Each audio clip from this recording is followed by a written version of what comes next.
and get started. It's 3:05, and today we're going to be walking through Mark chapter 5 on today. That was our daily reading, and so what we'll do, I'll kind of share with you guys some of the observations and stuff that I made, and then we'll open it up and discuss a little bit about what you guys think or questions you might have, because this is sort of a this chunk of scripture gets a little weird, okay? And so that'll be fun for us to discuss and see what's going on. So I'm going to share my screen like I did a couple times ago, and that way you guys can see sort of what I wrote, and you can see kind of the way that I do my soaps each day. All right, I think you can see it. So so the text that I really centered on, and this is a lot. Usually I would only usually I would try and focus in on one little one verse or maybe two verses. And I end up doing that sort of with verse 19, but really I kind of focused on this whole weird thing with this legion man in verses 1 through 20. And if you've never read it, it's pretty crazy. But what happens basically, we'll kind of skim over it. And so you're coming right on the heels of Jesus calming the storm. And then you see that they come to the other side of the sea in verse 1. And then they step out of the boat. And then there's this man that's coming out of the tombs. Okay, you see that in verse 2. And he lived among the tombs, verse 3. No one could bind him, not even with a chain, for he'd often been bound with shackles and chains, but he wrenched the chains apart and he broke the shackles in pieces. What the heck is going on? And no one had the strength to subdue him. Night and day, he's among the tombs and on the mountains, and he's always crying out and cutting himself with stones. So that's just the first few verses. That's verses 1 through 5. And so this is I don't know. This is creepy, weird stuff going on here. What do you think of? What pops into your mind, anybody, whenever you hear that somebody is bound by chains that they keep breaking, and that they live among the tombs, and that nobody could subdue him? What is the picture that you get in your mind? Big, strong guy. Yeah, strong guy.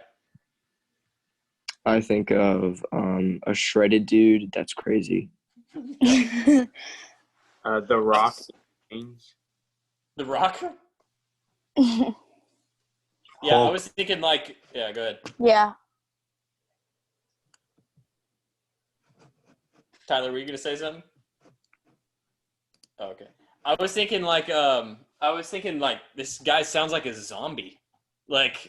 He's like a super ripped looking rock zombie or something. This is the craziest thing. And I think though what we don't want to do is kind of make this be to try and imagine almost cartoonish. We kind of need to think about what our reaction would be if somebody if we really came in contact with somebody like this. This is actually creepy, really weird and scary as well, that there's somebody with this strength and he's doing these things. And then you see what happens then is this he obviously has what the Bible would call an unclean spirit. And he comes up and he casts himself down. He fell down before Jesus, verse 6, and cries out with a loud voice. And he said, "What have you to do with me, Jesus, Son of the Most High God? I adjure you by God, do not torment me." And in verse 8, it says, "For he was saying to him, 'Come out of the man, you unclean spirit.'"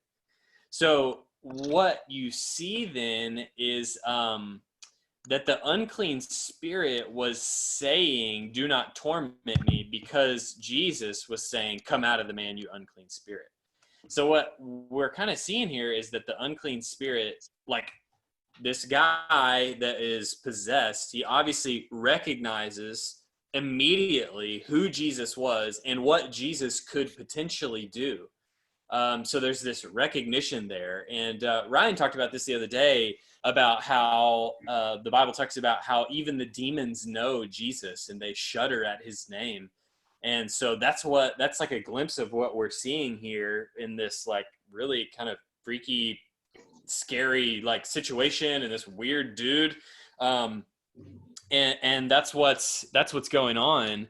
And then we get this sort of creepy like thing where Jesus asks what his name is, and he replied, "My name is Legion, for we are many." And again, this is like a horror movie kind of stuff that we're getting in, like really scary, really freaky. Yet you notice Jesus in the face of this, he is he's handling it, he's dealing with it, and then you get this like weird scene. I don't know if this has been made into a movie, but it surely should. Where then Jesus casts the demons out into the pigs, and 2,000 pigs then run off the steep bank into the sea and drown into the sea. So I'm like, what on earth is going on here? Like, this is like crazy stuff, in a really weird scene. And, don't ever tell me that the Bible's boring. Like, this is like wild stuff that's going on here. And so obviously, like, if that happened, even like in our town, we're gonna like be wondering what is going on. So word spreads, and then we see that people come to join in. People came to see what had happened. That's in verse 14. And then the people, they began to beg Jesus to depart from their region. So what you see is like, I'm wondering, like, why would people not want, why would people not want Jesus to be in their place after he did such a thing like that? Like, why would people, like, he's doing these miracles and this stuff is happening, but the people, like these people in particular, are asking him to like leave their town. Anybody have any ideas of why people would ask, like why people would be asking to like tell Jesus to get out of here after he did that? Any thoughts? Afraid. What'd you say, Josh? Afraid.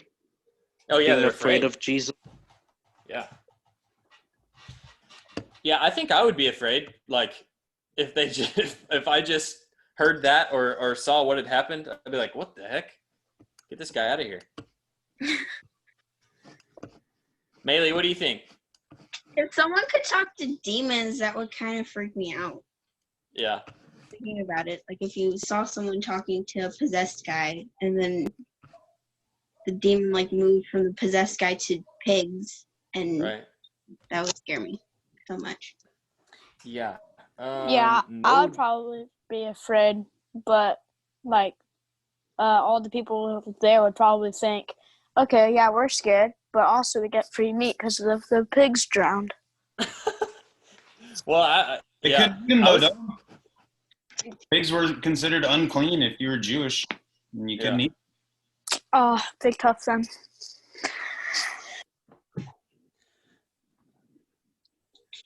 Yeah, that's right. So that I kind of had all those same thoughts. Like, people maybe they're not really sure like what to do with Jesus, or maybe they're just mad that these herdsmen just lost a bunch of money or whatever. And I was thinking that he is kind of stirring up some trouble though. Like, and then I was thinking, and we've seen this with other people as well throughout the book of Mark, even the disciples and other people as well. Like, they don't exactly understand what's going on. Like, they're sort of missing the point just a little bit. They're not exactly sure who Jesus is, what Jesus came to do. Just before this, we saw the disciples, like where Jesus says, have you still no faith? He's really kind of, he's quite like people just aren't quite understanding what Jesus is doing and what he has come to do. And that's a theme that you'll see throughout Mark. So I would challenge you as we're reading through Mark each day, think about the different groups of people that are being portrayed, from the disciples to other people throughout the text, that maybe don't quite understand exactly what's going on with Jesus. Like they're missing the point just barely. And I think that Mark is doing that on purpose. I think that he's trying to get the reader to think like, oh man, these people are missing it and these people are missing it, so that as a reader, for us today, we don't miss the point that Jesus truly is the Son of God. He is the Jewish Messiah that has come to fulfill all the Old Testament promises and is here to change lives still today. And so that's the point that the people were missing, and that's the point that we surely cannot miss today. So, and then really kind of the biggest point that I like kind of got that'll be my application. It's really cool, because what you see is what you see in verse 18 and then 19. It says that as he was getting into the boat, the man who had been possessed with demons begged him, that's Jesus, that he might be with him. So this guy has just cast these demons out of Jesus. Jesus has just cast the demons out of the guy, saved his life, changed his life forever. And this guy's like, hey, Jesus, let me come with you. And Jesus, in verse 19, it says, and he did not permit him, but said to him, go home to your friends and tell them how much the Lord has done for you and how he has had mercy on you. And for me this morning, when I was reading that was the verse that really like stuck me in the heart. Because I was just thinking, and you can see more of my observations here, like I might not be filled with this unclean spirit called Legion, and I'm not like a super zombie. But think about in your own life. And for me, this is what I was thinking. I was filled with a spirit of pride. But Jesus has continually broken me out of that and has shown mercy on me. I was filled with a spirit of, some addictions or like fill in the blank, whatever for me or for you, whatever your thing is. You're probably not indwelt. Actually, I'm going to confirm right now that most of you, well, all of you are not indwelt by unclean super zombie spirits like this guy. But we do all have our own sin issues that we all deal with. There's different spirits, like the different gods that we serve, whether it's money or comfort. The Bible would recognize those as unclean spirits that we are indwelt with and we worship. And what we see here is Jesus breaking us free of those things and having mercy on us. And ultimately what has happened for us as followers of Jesus is that Jesus has had mercy on me and forgiving all of my sin. And I can tell others of that. I can go home to my friends, I can go home to my family, and I can tell people how much the Lord has done for me and how he has had mercy on me. And I can tell that and I can share that. So my application for today was basically the words of verse 19, is to tell how much the Lord has done for me and how he's had mercy on me. And so I like, just me personally, that was kind of my, like, that was the big thing that stuck out to me in my takeaway from this text, that even though like my situation and my circumstance might not be like, might not be exactly like this guy that Jesus was interacting with, I am no better than that guy. And Jesus had still had mercy on me and I can tell my friends and I can tell others all that the Lord has done for me and the mercy that he has had on me. So that was my application. That's what I've had in my mind all day. And then I've tried to think about too, like, okay, what does that mean like in this time right now? Like, how can I tell friends and other people that maybe I'm not able to have like in-person conversations with right now, but still, how can I share about the mercy that the Lord has had on me and what God has done for me during this time? So that's kind of what I've been thinking about and wrestling with. And I'd love to pose that question for you guys. Like Jesus, let's just imagine this, and this is true, that Jesus is telling us, go home to your friends and tell them how much the Lord has done for you and how he's had mercy on you. What can you do to make that happen in your personal life right now? Does anybody have any thoughts about that? I just unmuted everybody, so you should be able to speak or unmute your mic if you need to.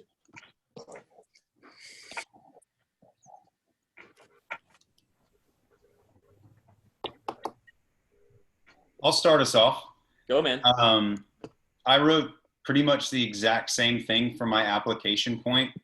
And I'll answer your question, and then also I'm going to share with you guys the viewpoint that the Lord really revealed to me today.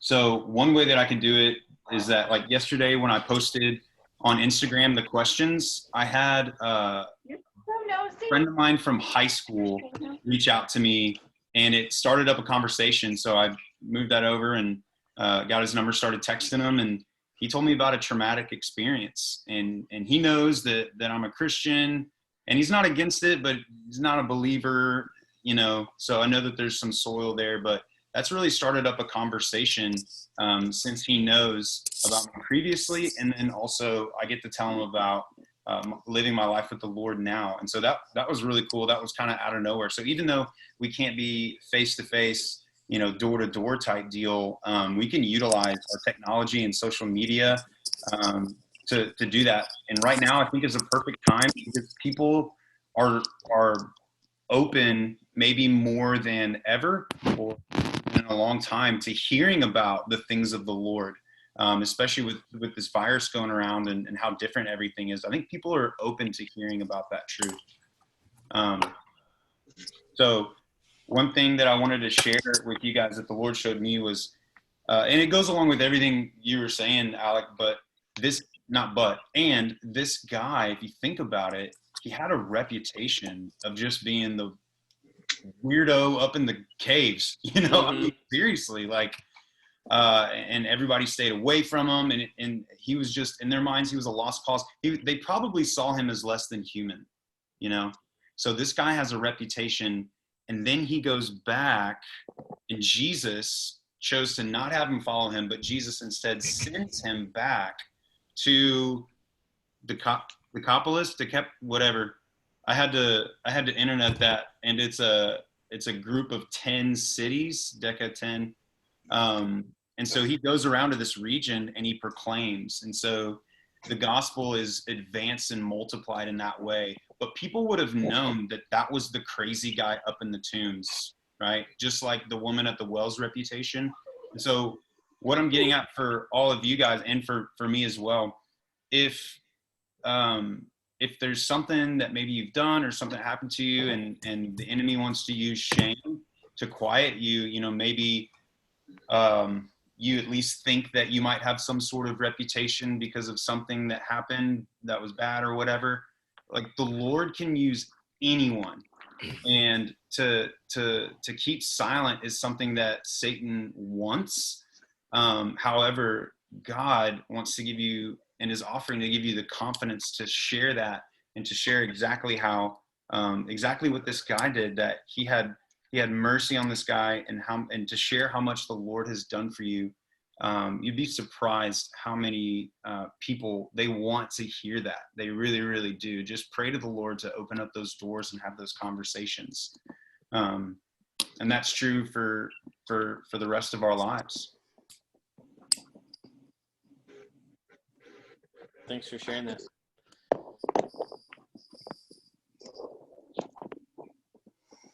Other thoughts from this text that you guys have, or questions you want to ask? Personally, I like the verse 36 where he says to like basically the ruler of the synagogue who has so much in this world. He says, "Do not fear, only believe." And I just think that really applies, especially right now in life, because like everyone right now is just panicking in life, and Jesus just tells them to have faith. Yeah, that's a great observation, Alex. Thanks for sharing that. Definitely seems like there are many people that are dealing with a lot of different fears right now, and some of us are, and different people for more or less. But yeah, the call, "Do not fear, only believe." That's really good.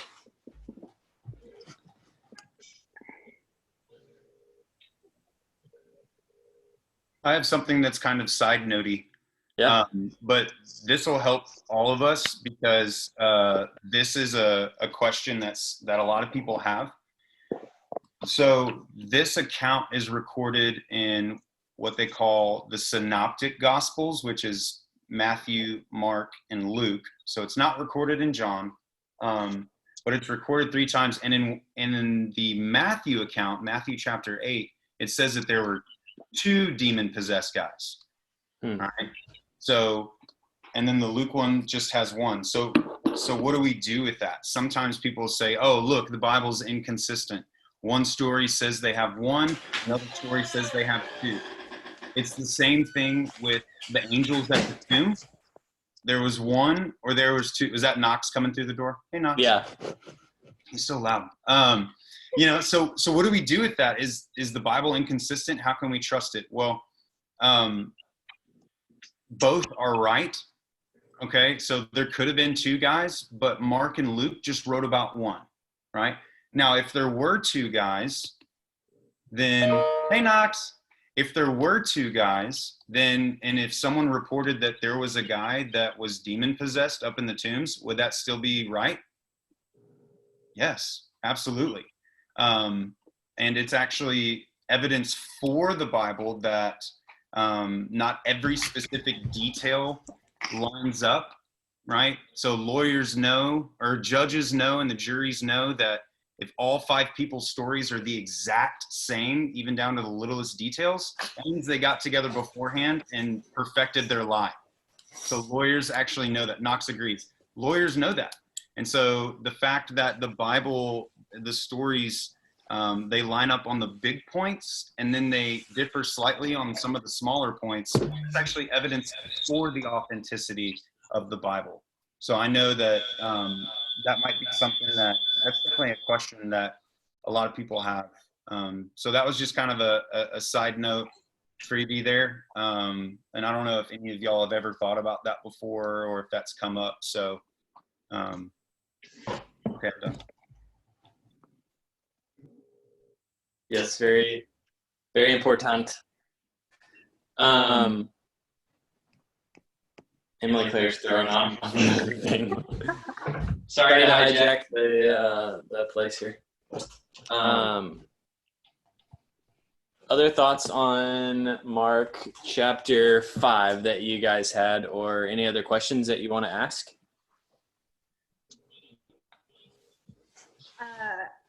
This was something that I hadn't noticed before, but the fact that this man had friends to go tell, like, we talked about how creepy the whole situation was, and I don't know, how long he was, demon possessed, but that just like kind of caught me by surprise. Like, he, has people to go tell of all that the Lord has done. And I'm just like you and Ryan. Those were the verses that I wrote down and that really just like stuck out to me. And we, just have the opportunity to be super creative in the way that we're able to do that right now when we can't necessarily see our friends in person, but that shouldn't stop us from being able to be creative in the ways that we connect with people or whatever we're posting online or any of that kind of thing, we can still tell of all that God has done. And I feel like I've seen that a lot during this time, and I've been incredibly encouraged by that. And so I really do feel like it's it's contagious. Like when you do that and you get to hear that, like, it makes me want to tell of what God's teaching me right now and that kind of thing. So that was basically just saying everything that y'all just said, but I guess I'm saying it in my own. Yeah. So, all right. I might call some people out because I want to hear from you guys. Let's think together as students. Like, what can you guys do right now to be obedient to this call to tell your friends how much the Lord has done for you and how much He's had mercy on you? Like, what can you do during this time of social isolation and social distancing to do that? Do y'all have any ideas or suggestions or thoughts? Call up your friends. You know, like call up them, ask how they're doing. Oh shoot. Yeah, absolutely. Phone calls are a perfect way to connect during this time. Other thoughts? Ask them how they're doing and tell them how God has been working through your life during this social distancing. Yeah. Invite them to Zoom. What was that? Invite them to the Zoom or life groups on Sunday. Heck yeah.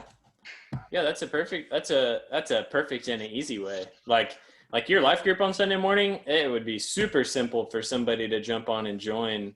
It's like low key, chill, and an easy way for people to hear about what God's doing, and to be able to share with others too.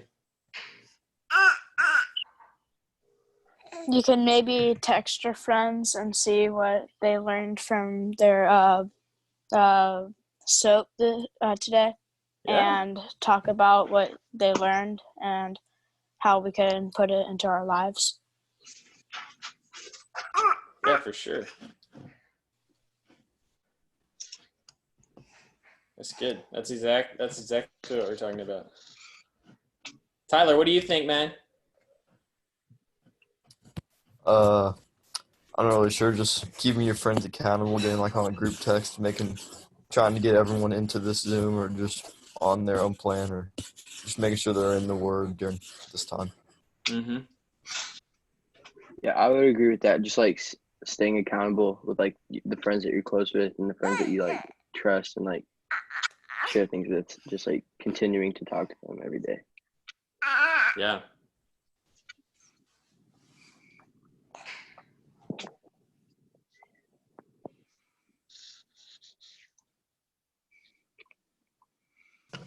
Any other thoughts, ideas? I just think based on what we've talked about yesterday and how it goes hand in hand with today, you know, what Brooke was talking about yesterday and how it actually talks about the apostles being afraid, right? And then we see on verse 36 on today, it says, don't be afraid, like you were saying earlier. Yeah. And I think it all comes down to the same thing. It's, okay, we are afraid to talk to people sometimes because we don't know how they're going to react. Right. He tells us, don't be afraid, have faith, you know, God's going to use you.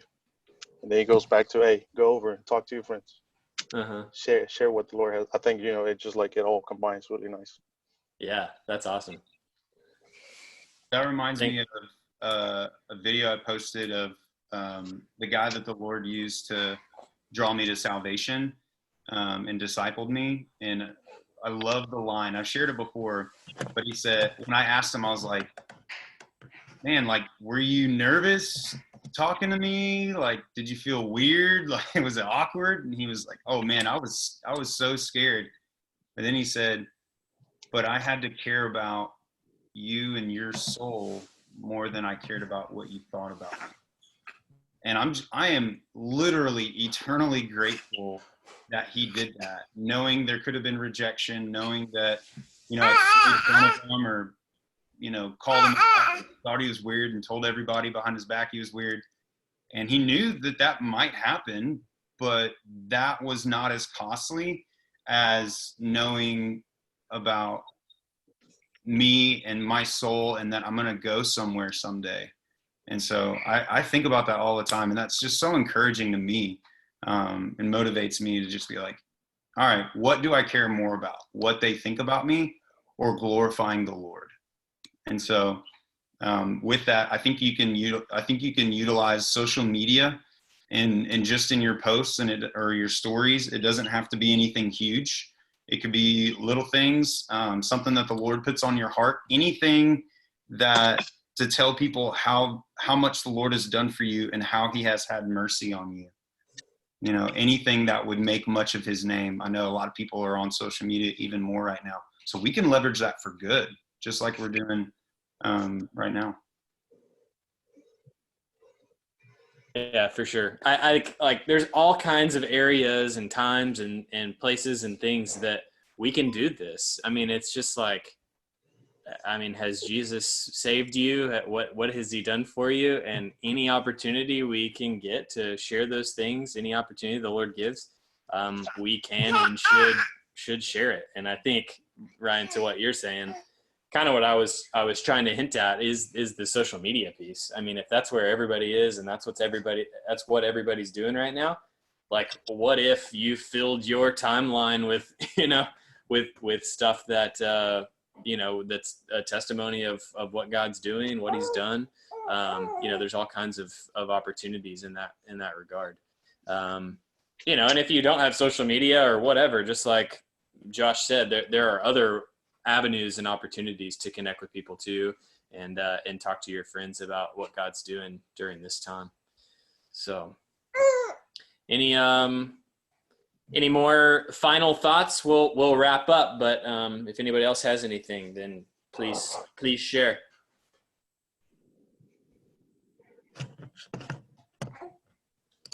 Nick, what do you think down there, man?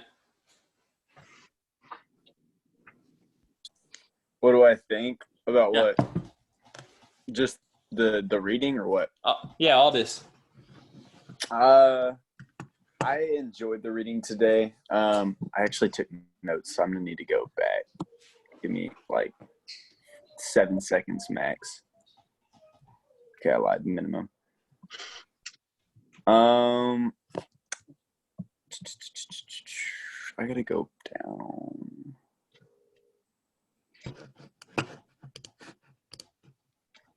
No worries, bro. Take your time.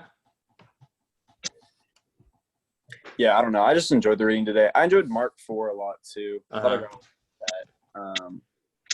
I think I've never gone like super in depth into Mark. I've just kind of like heard it in life groups, or like learned it vaguely. So I really enjoyed going through Mark so far. Anyway, Good. I think there's been a lot of little areas where I've been able to kind of apply it to my own life. So that's nice. Great. Besides that, under the circumstances, I'm doing all right. Yeah. Being trapped at home for a long time, I'm doing all right. Good.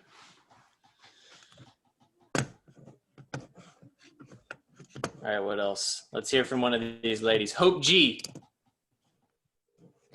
I really liked how you were talking about under the circumstances, we need to, I guess, just be more intentional with people and reach out to them and see if they need anything like prayer or if like they can't get out of their houses just because of the circumstances. I really liked how it was talking about like reaching out and not being afraid. Yeah, absolutely.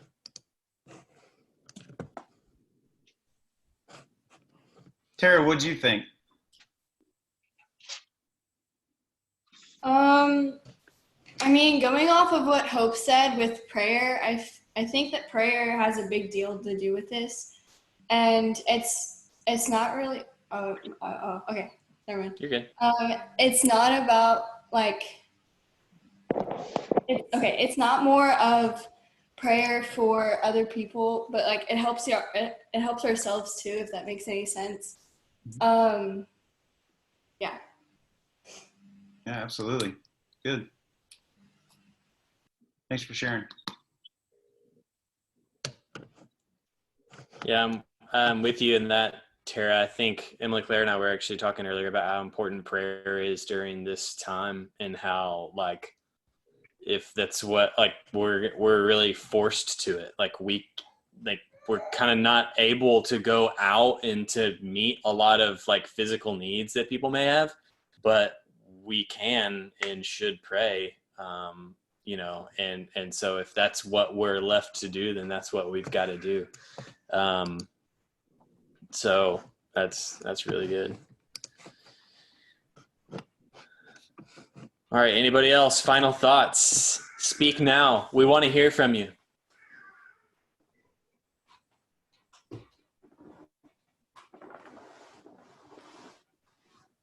All right, that's it.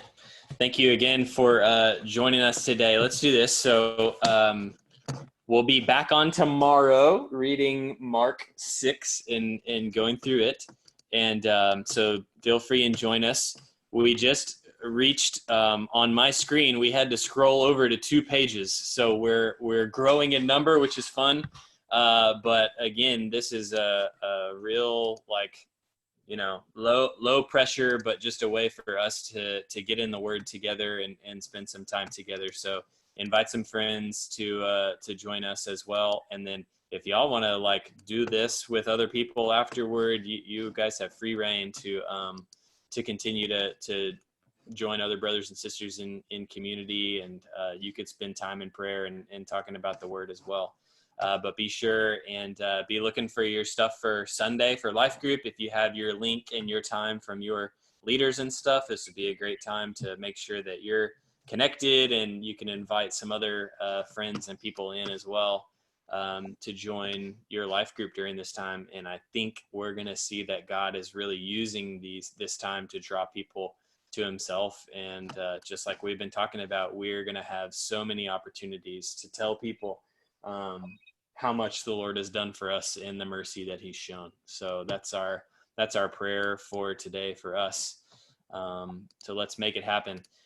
Courtney Smith, why don't you close us in prayer, and then we'll wrap up. Okay, filling about y'all's heads. Dear Lord, thank you for this wonderful day. Thank you for bringing us all here together in community and giving us this opportunity to be able to worship and talk about you and learn more about you.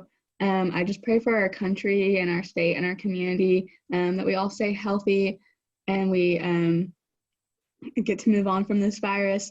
I pray that in this time that we have where we're stuck at home, that we dive deeper into your word and grow stronger with you and grow stronger with our family and our community of believers. I'm thankful for this Zoom opportunities that the church is providing, that we can still have fellowship together. In your name I pray, amen. Amen. Thanks again for joining us, everybody. Adios, friends. See you tomorrow. See you. Bye. Bye. Bye. See you, Blake. Bye, guys. Bye.